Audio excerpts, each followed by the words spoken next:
Let me know when they're on. It's rolling. All right. Get a little bit of flour.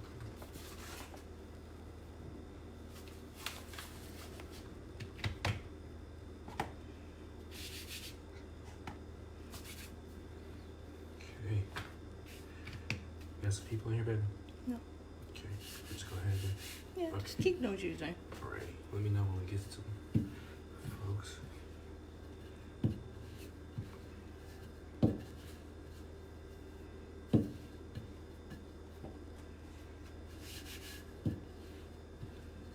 I think Blake is back.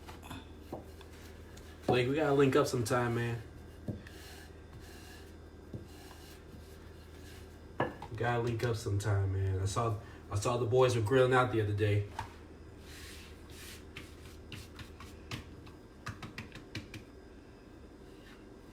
Just making some fresh pasta. Oh wow, look at that.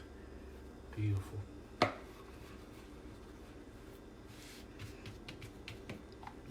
Got a couple folks watching. Okay. Hey everybody. Was not really planning to do a video today, but my wonderful camera person / girlfriend Laura, say hi Laura, Hi. came up. And so we just making some fresh pasta. I know we talked about it yesterday about making fresh pasta. That's all we're gonna do right there. I'm gonna talk about, I got another piece over here. I'm gonna show you how I do that in just a second. And you can notice I don't got a pasta machine, but we just doing this by hand. Ain't nothing wrong with that.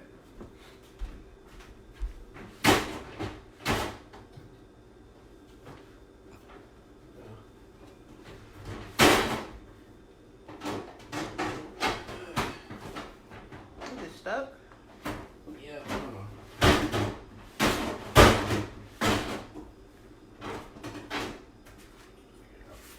Oh, I got one right here.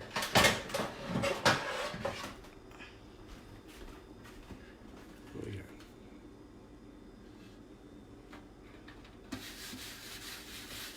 Just a little bit of flour right there.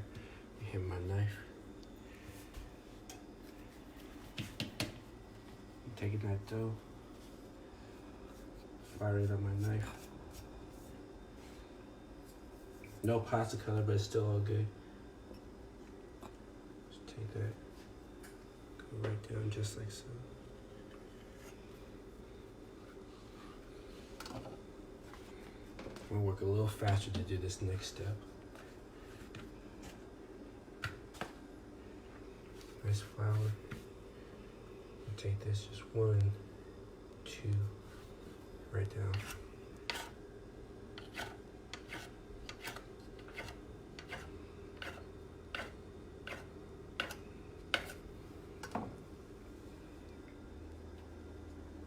The pasta noodles like that. Pasta noodles.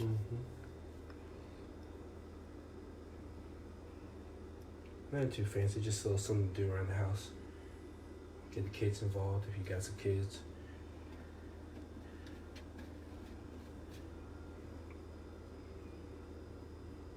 This is gonna be great. Some of y'all saw earlier today, I was wondering what to do. I wanted to do something a little technical. So I did a little pasta dough. You got some questions out there, babe? You just said snorkel. Oh. Hi, Michi. I said this is perfect. I've been wanting to make it. Okay. This gives me courage to try it tomorrow. My husband bought me everything I need to do the fresh pasta, and I still haven't done it. Hey, line brother. Shakira Hill. Hey. I've been wanting to try ricotta, so lasagna will be. You know, I really should do like a ricotta demo. Y'all would be amazed like how easy homemade ricotta really is.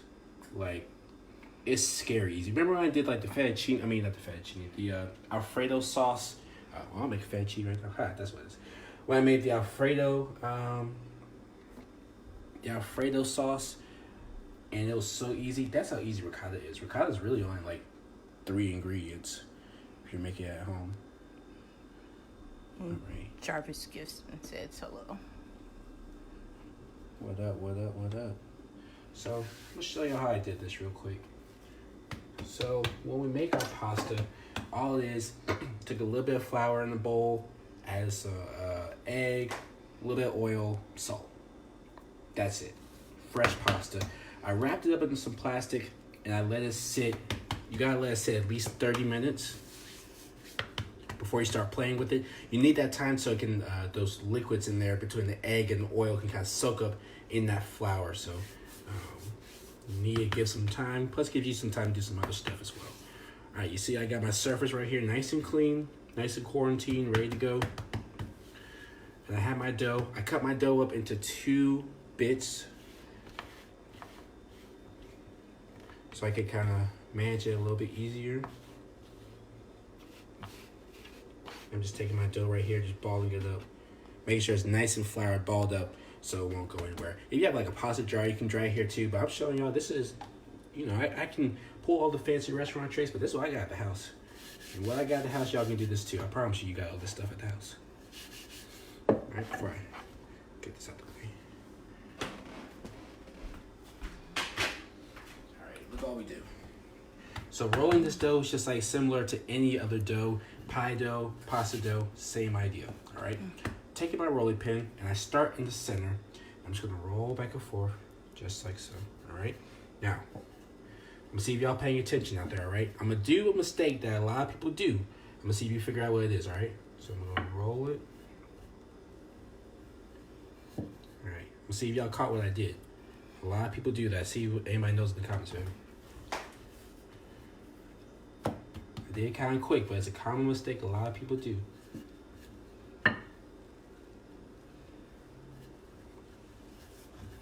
We got any responses, baby?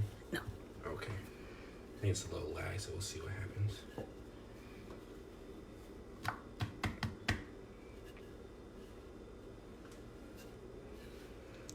You didn't go all the way to the end. I did go all the way to the end, but it was something that I did at the end.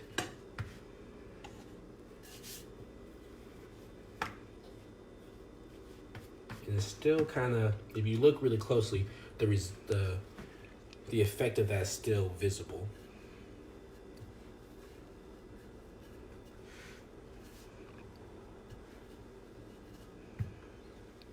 I'm gonna tell y'all what I did.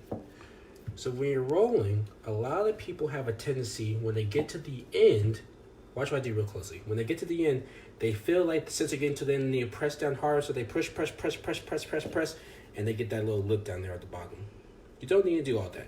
You want even amount of weight all the way across.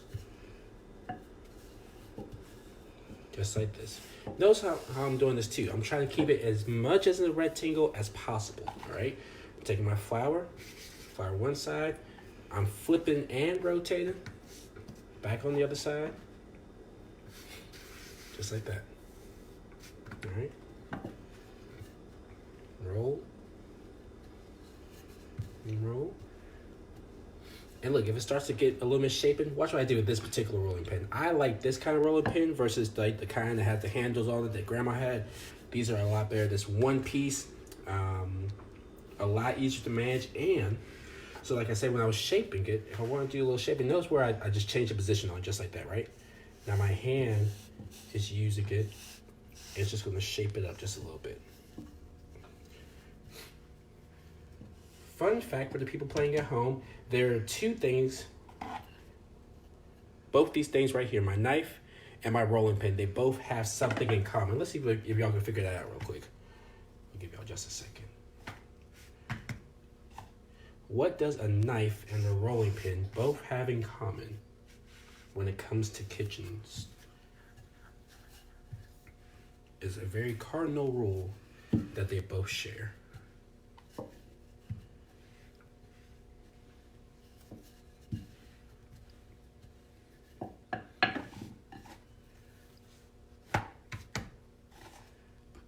You know the answer, Laura? Of course not. Okay. Anybody had any guesses so far? No. Some people said it was a little blurry, so they couldn't see Oh. for the last question. So this question, what does a rolling pin and a knife have in common? Don't kill anybody with them. Yes, that is true. No clue. No clue. I'll give it just a little bit longer. We're just kind of talking this soon. This is a little process. Takes a little bit of time. That's perfectly okay. You want to take some time with this. Even if I had a machine, I would still be taking my time with this. By the way, birthday is next month. If you guys want to, give me a pasta machine, I would greatly appreciate it. But, it's all good. I don't think Laura will let me have any more tools in here. Okay. Anybody guessed? No. Well, they did, but Nobody had the correct guess. no. Time's up. The answer is they both do not go in the dishwasher. Aha. Yes. A knife never, ever, ever, ever, ever, ever, ever goes into a dishwasher. The water pressure on it is way too intense, and it will dull your knife. It will dull a $5,000 knife, make it feel like a butter knife that you got at Dollar Tree. You put that knife in the dishwasher. A rolling pin, of course, is made of wood and super porous.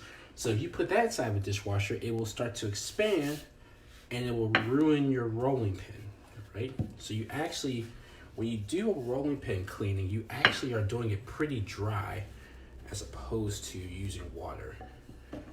Very similar to like if you were doing cleaning out a cast iron skillet.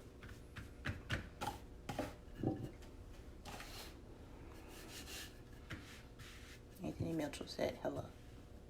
Oh, my roommate. What's up, roommate? He's never going to guess that. Oops. So what? Somebody said I was never going to guess that. Well, there you go. Oops.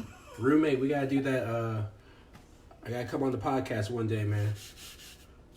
Go check out the Red Room podcast with my boy AJ, Anthony Mitchell in there. Cloth talk, if y'all can handle it. All right. So how long do you keep doing this? Until I can see my fingers right there through the dough. Kind of like that. All right. Almost there. I'm going to let it go one more good time. Press down just a little bit more. And the key thing is I don't want to overwork my dough. All right. If I overwork my dough, it's going to start to get tough. All right. How do you know if you overworked it? You know you overwork it. You'll know it more so when you eat it. It'll taste really kind of rubbery and chewy versus having a nice bite on it.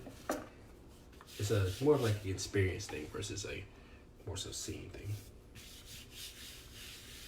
How do you know to stop adding flour, or you just constantly keep adding flour?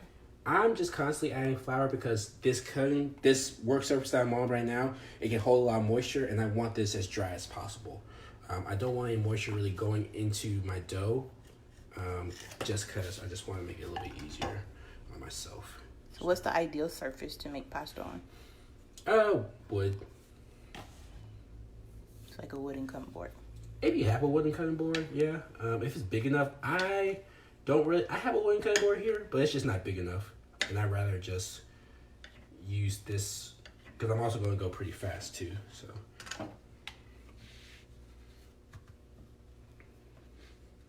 Speed kind of comes into play in a little portion of this. So depending on how you cut your pasta, that's actually where the name comes from. So if I cut super, super thin, I could get spaghetti like that. You get little strands like that. If I cut it a little bit thicker like I have here, this is going to be my fettuccine. Something like that. If I cut it a lot thicker, like this, you end up with pappardelle, excuse me. Just like that. Now the cool thing about fresh pasta, it cooks up super, super fast in comparison to dry pasta, all right? We might come back later and do another video on that, or just pop up with a video later on. But yeah, when I make fresh pasta, it really cooks like 2 minutes. That's it. And it's ready to go.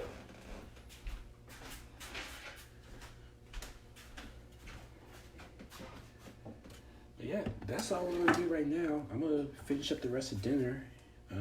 We might come back later on. We'll see. I'll post a picture if not later on. But yeah, Any questions? Any more questions out there, baby? No, but people are excited to try pasta now. Yeah, you know, I know you guys didn't see like the very, very first steps of making pasta. I don't know. You think we got enough time to do that, babe? No. Okay, we don't. We'll do that next time. But yeah, that was really it. You know, and I was doing it by hand. If you have like a KitchenAid mixer at the house, just buy a pasta maker attachment, and it'll do all the work for you. Ain't too hard. All right. Tell the people bye. Bye. Oh wait, one more thing. Forgot to tell you this. If you make fresh pasta too, if it's already cut like this, say you're not going to make it right away, fresh pasta actually freezes really well too. About a week, sometimes a month if you're lucky. But okay. Okay, bye guys.